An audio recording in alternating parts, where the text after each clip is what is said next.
Hello, नमस्कार मैत्रिणींनो. इथं छानपैकी रांगोळी काढली आहे मी आमच्या दारात. त्याच्यानंतर माझ्या दादाचा किल्ला मी असं घरात ठेवला होता. त्याच्यानंतरून नाश्त्याला पोहे केले होते. आज होता संडे, तर मस्तपैकी पोहे खाऊन आम्ही निघालो मम्मीच्या घरी.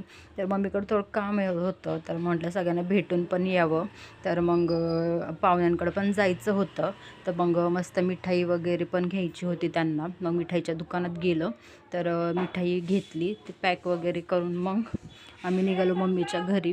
तर मम्मीकडे आलो आम्ही आणि तुम्ही पाहू शकता की पप्पांनी खूप छान अशी देवपूजा केली होती. तर पप्पांची रोजच सकाळी अशी देवपूजा नित्य नेमाने करतात ते. नंतर गॅलरीमध्ये आले, तर गॅलरीतला व्ह्यू दाखवते तुम्हाला. तर असं आकाशकंदील आणि छोटे छोटे पण आकाशकंदील लावला होता. नंतर मम्मीने मला दिली भाकरवडी, चितळीची भाकरवडी मला खूप आवडती. तर मस्त तारक मेहता हा कार्यक्रम बघत बघत मी ती भाकरवडी खाल्ली.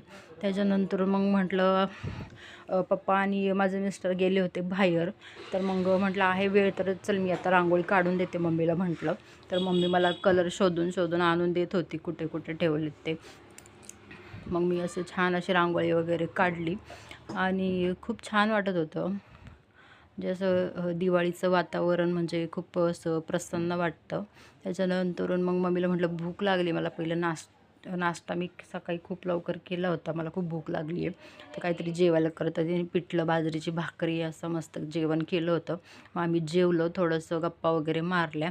मग नंतरून आम्ही घरी यायला निघालो. तर वाटेत हे म्हटले चल तुला फोन पण बघू आपण. मग मोबाईलच्या दुकानामध्ये गेलो, तर मोबाईल बघितले आम्ही 2-3. तर मी एक मोबाईल सिलेक्ट केला त्यातला. तुम्हाला तो पाडव्याला दिसेलच. माझ्या आहोंनी माझ्यासाठी घेतलेलं आहे पाडव्याचं गिफ्ट. ते तुम्हाला पाडव्याच्या दिवशी दिसेलच पाडव्याच्या ब्लॉगमध्ये. मग मी घरी आले, तर हा होता आकाशकंदील. त्याच्यानंतर मस्त जेवण करून घेतलं आम्ही.